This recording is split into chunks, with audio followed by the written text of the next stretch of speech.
I'm not the best person to talk to about hiring practices at Insomniac, but I will say that as soon as Brian Horton and I started talking about this project, Evan was like the first person that we thought of and reached out to immediately to bring in on the project.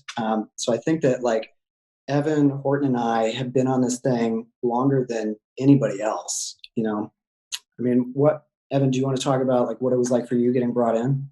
Yeah, it was wild. I, had done like a one-liner, like basically a favor for the previous Spider-Man game, writing a line of dialogue for Peter to say when you take a landmark photograph of the Wakandan embassy, and that was cool and fun, and I figured that was it. And randomly, somebody from Insomniac reached out to me. Gosh, it's 2 years ago at this point. And I think it was right after E3, and said, "Hey, we're working on a project that we'd like to see if you'd be interested in contributing to." And of course, my interest was piqued. I had already left my old job, where I was writing at IO9, and I was figuring out what was next. And it turned out this was next. So I went to Insomniac some point later that year for my first meeting with Brian Horton and Ben Arfman, and they told me that this project was a Miles Morales project, and I of course was super excited. I'm on the record as being a fan of Miles and loving the character, and I was more than happy to jump on board. It was a really super cool opportunity, and I'm so proud of what this game has become. And I'd be remiss in saying like it's not just Ben and Horton and me. Mary Kenny is also another writer on this project, and she's been amazing. She joined a little bit later in the development cycle, but like this game definitely would not be what it is without her.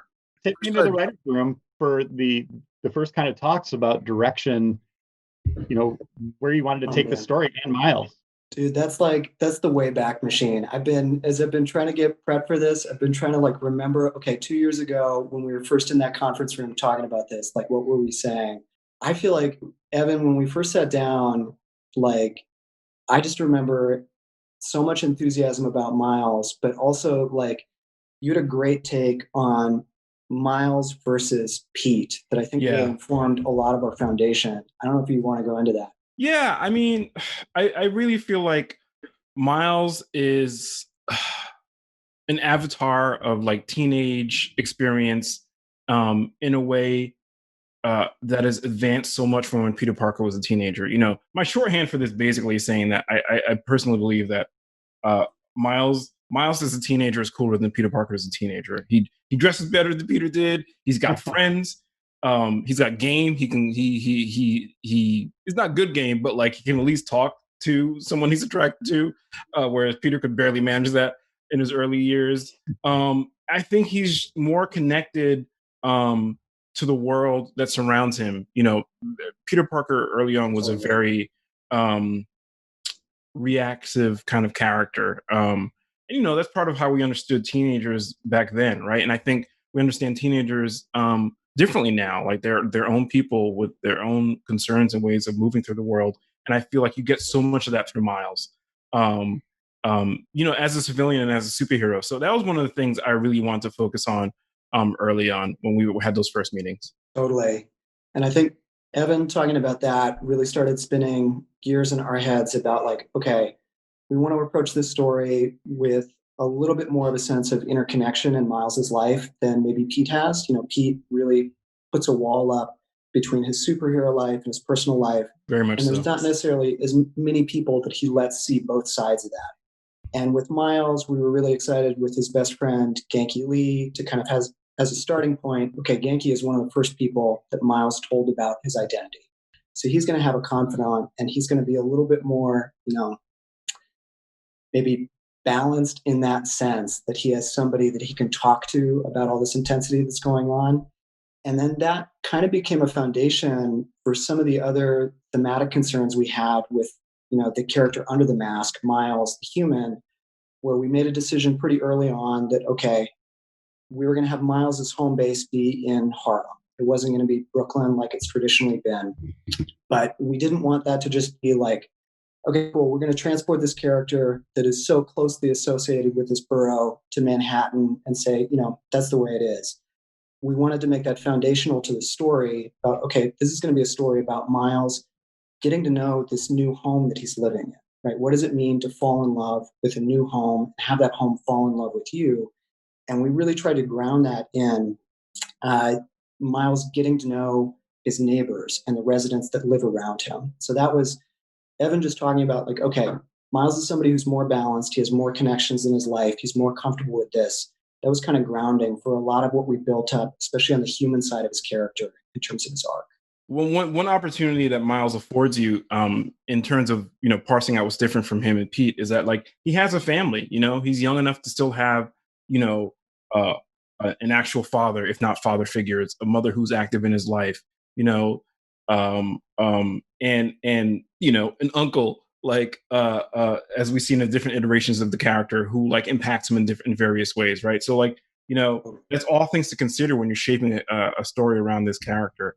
And the other thing too is like I mean we can't talk about this game without talking about the way that Miles exists in other iterations. In the movie, obviously, is one of them, big part of them. And there's that scene in the movie where, at the beginning, where he's walking through the neighborhood and everybody's kind of hollering at him. And one of the things that you can do in a video game that you can't do in an animated movie is like you can see a give and take. There's an interactivity between the neighborhood and Miles that I think is one of the best parts of this game. Do you guys have like a big set of emotional beats that you're trying to hit through the game? Like what's the big thing for Miles that he's trying to, how is he trying to grow throughout the game? So I think this is a very emotional story. This is a story about belonging, where you belong, and how you figure out how you belong. It's a story about family, very much so. And this is Miles's first day on the job solo. This is Miles figuring out how to become his own kind of Spider-Man. Like there's lots of expectations around from other people about, oh, okay, here's what the other Spider-Man would do, but like Miles isn't Peter, and he doesn't have the kind of experience and kind of veteran status that Peter does. So like this is his first day on the job, so he's trying to figure out whether he can actually do this, like a wholesale by himself. I mean, I was just going to say, like, the great thing about working with these Marvel characters and telling Marvel stories is, we did this on the first game, we did it on this game. There's a huge emphasis on making sure that we're crafting both the superhuman story, like whatever's happening while he's in the mask, as well as the human personal story, like him as just a person. And so, like in this game, in terms of specifics, like on the human side, yeah, we were really focused on this story of Miles in a new place that he maybe doesn't know super well in East Harlem. What does it feel like to fall in love with a home? What does it feel like to have that home fall in love with you? And then on the superhuman side, we've got Miles in the middle of this war between Roxxon, this nefarious energy corporation, and the underground, this high-tech gang. And really trying to take those two stories and collide them in the same way that we did on Marvel Spider-Man, where, okay, this war between Roxxon and the underground, that's going to be taking place in Miles's new home in Harlem. So this place that he's falling in love with, that's going to be the thing that's at risk. So that was what really started to inform a lot of our emotional beats, is like, okay, how can we show Miles falling in love with this place, and how can we put it in danger when he's in the suit as well as when he's out of the suit? So you brought up the uncle, which was a big part of Into the Spider-Verse. How much did that film influence what you were doing in the game, or make you shy away from it? Right. I mean, the thing that I really love about working at Insomniac and working with Marvel Games is we have a lot of freedom to do our own thing and tell our own story. So we were really excited from the very beginning. I mean, from our initial conversations, it's like, okay, we're going to read all the source material. We're going to look at everything that exists, everything that fans have written about the character. And because you always do that, you always want to process that. But we were super excited to have freedom from our partners at Marvel to tell our own story and go in our own direction. So, I mean, you're always kind of aware of what's out there, and you want to make sure you're presenting something fresh that players and fans maybe haven't seen before, because I know that's what I would want if I was a consumer. So it's there, but we're really focused on trying to tell our own story, and especially our own Insomniac take on all of these characters. Because I just know that that's what I would want as a fan. I would want something new that feels authentic to the character, but surprising. This is a coming of age story, right? So part of coming of age is reckoning with who the adults in your life have been and how they've impacted you, right? And figuring out how to take the stuff that they've imparted to you, that you've absorbed from them, make it your own, to inform your own values. And Miles definitely does that in this game. So if we think about people who've been influential in his life, uh, I think you have to consider the person you asked a question about being part of that. If there's a kid in the candy store kind of moment for writers of a comic book or a comic book video game, it has to be figuring out the other villains and heroes that are in there. Take me to that moment in the writers' room where you guys are trying to figure out who the villains are going to be without obviously spoiling it for people. Yeah, I think that's going to be tough to talk in specifics about that without starting to reveal some information that maybe should not be revealed yet. I mean, I feel comfortable saying that, tinkerers in the footage we showed, right? And figuring out a take on that character, who's a pretty obscure Spider-Man villain. Figuring out a take on that character to fit into our story was a really fun challenge. And obviously, the new Tinkerer is not an old dude. Who knows? Anybody could be underneath that mask. That's true. Yeah. Voice modulator, man.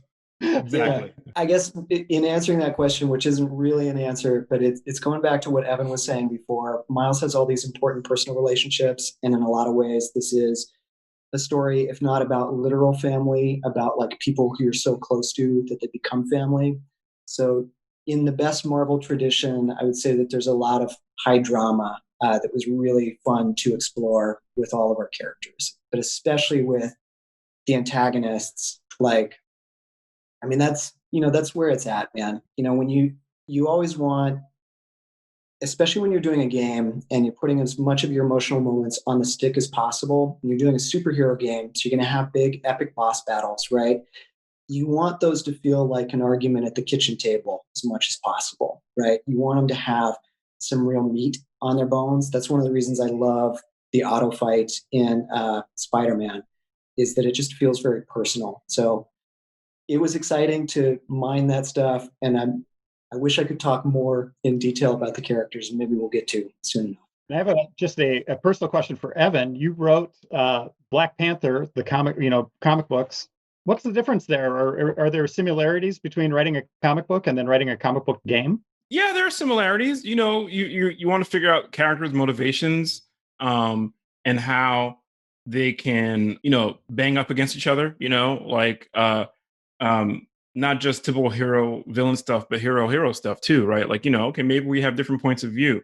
The big difference, obviously, with the video game is you have different verbs you can attach to that, right? So, there can be an active element from the player's point of view in terms of, okay, depending on whether I do this side mission or not, for example, I'll learn more about these characters' relationship, right? Like, I'll learn more about why they might be at odds with each other. So, generally, video games have the advantage of presenting a whole world to you that can have different layers. I think you definitely get that in comic books too, but like you generally have to like swap out a subplot for a main plot, right? You've got to pass the narrative baton. Whereas in a video game, you can switch from different branches of a story pretty seamlessly, depending on the design of the thing. So that was one a similarity. And video games, you have to script so much in anticipation of another participant, which is the player. So you've got to think about, okay, well, what if they do this? What if they don't do this? Like comic books on print or screen are a lot more linear. And there's a lot more branching and a lot more possibility that you have to reckon with in a video game. When we watched the demo, there was a lot of emphasis on, or maybe not a lot of emphasis, but it was clear It talked about voting. There's some really great stuff with representation with the Puerto Rican flag and stuff like that. And, you know, I'm curious when you guys were writing this, how important for you was it to hit some of those issues, and why is this a relevant story, especially in what 2020 is today and the world is today? It's super important to me. Like, I've written about representation in comics and video games in my career as a journalist and a critic. And one of the things I was really excited about was when the team told me that this game was going to be happening in Harlem. I lived in Harlem for about 5 years, and during a time of great change, there was a lot of gentrification. There was a lot of conversations about the history of the neighborhood, what it meant, what was being erased as buildings got bought and taken down, and the nature of a neighborhood changes. So there was very much a strong motivation on my part to present how special Harlem is, like what it is as a symbol to Black people just not in the United States, not just in New York, but all over the world. People come from all over the world. It's a special neighborhood with a special history, and I wanted to make sure some of that came across, and things like Rio running for public office is such an important plot beat because her decision to do it comes out of a love for this neighborhood, and it's a neighborhood that Miles has not fallen in love with, like Ben said. So, I remember firing up Assassin's Creed Freedom Cry for the first time and playing it and being like, oh my God, this is my homeland. This is where I come from in the video game. Haiti is this small, poor country in the Caribbean with an amazing history that a lot of people don't know if you don't come from there. But like, what that game showed the world was the pride and importance of what it meant to be from that place. And I think we wanted to do that. I hope that we achieve that goal, but it was definitely like a North Star for us in development. Dude, 100%. Like it was the first and most important thing when we were doing this. We wanted to make a game that really celebrated Miles's diversity. As a child of an African-American father, a Puerto Rican mother, we wanted that to come through, and not just for Miles, but for all of our characters, especially his neighborhood in Harlem.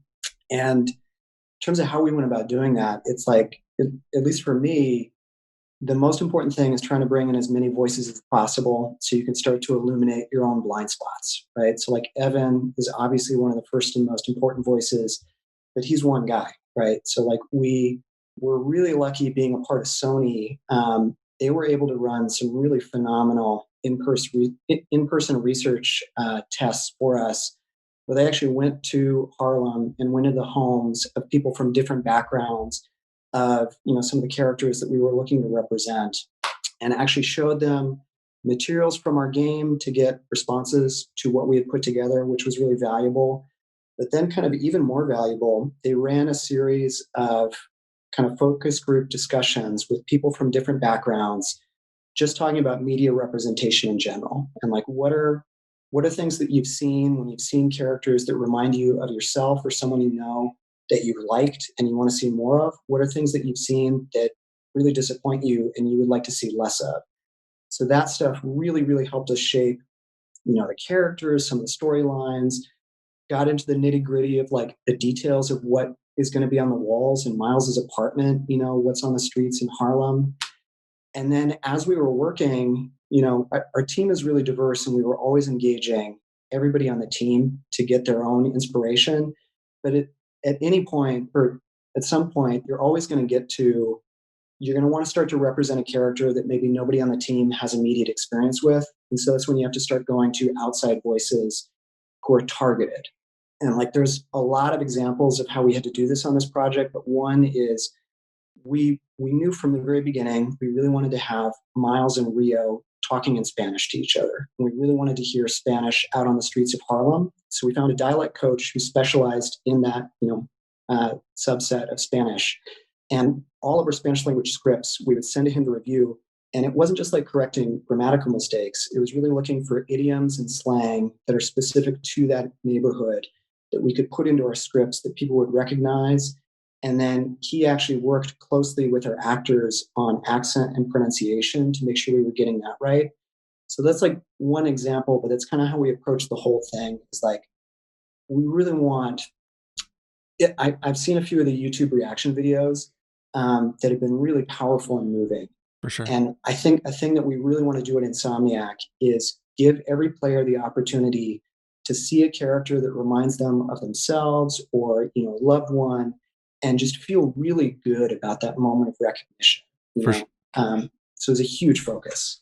For sure. And then in that kind of same vein, was there anything that you guys sat down and looked at the first game as with Miles in it and his family and said, okay, this could be better. We need to change this from how he's represented in the first game? Well, I would say definitely the first thing you said is we got to get Miles lined up. Like he needs a cut, you know? Yeah. I feel like that was the first thing.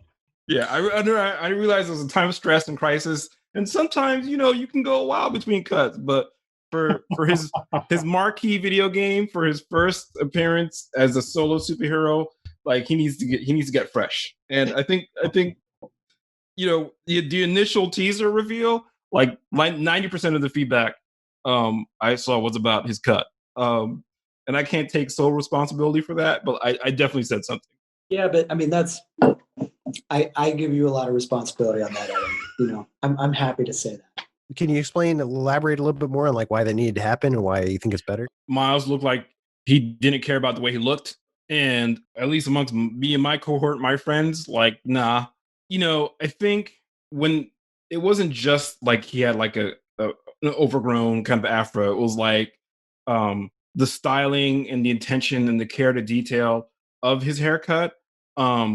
The sharper and more in focus that is, the kind of corollary effect is like you feel more fully recognized as a human being, right? Like somebody, this is an important detail in my life, right? How I present myself stylistically, aesthetically, and to see that reflected back at you through a medium like a video game makes you feel like the people involved in creating that game also see you in your full humanity. It's a small detail that has like significant importance. And, you know, not to toot my own horn, but I've written about this, like in creator character modes in various games where like you go and you try to like, okay, I'm gonna make this character look just like me. And you're like, he looks like me maybe about 60%. And that's kind of a failing grade where I went to school.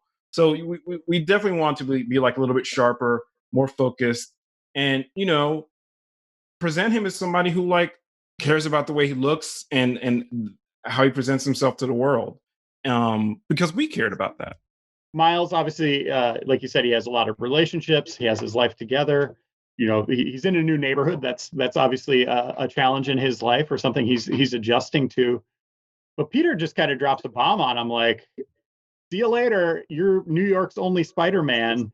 Walk me through that. I mean, that kind of upends everything you're kind of talking about to a degree. Like he's now in kind of panic mode, right? Well, I wouldn't say panic mode, but I do think that was like an essential element from the very beginning as we started working on the game, is like, this needs to be a story about Miles, right? And we need to take, I love Peter Parker. Like I'm a nerdy kid who grew up with glasses, who looked up in awe at Peter Parker his whole life. So this is no shade on Pete, but like we needed to take. And can Pete also off sense the when board. danger is coming. Yeah.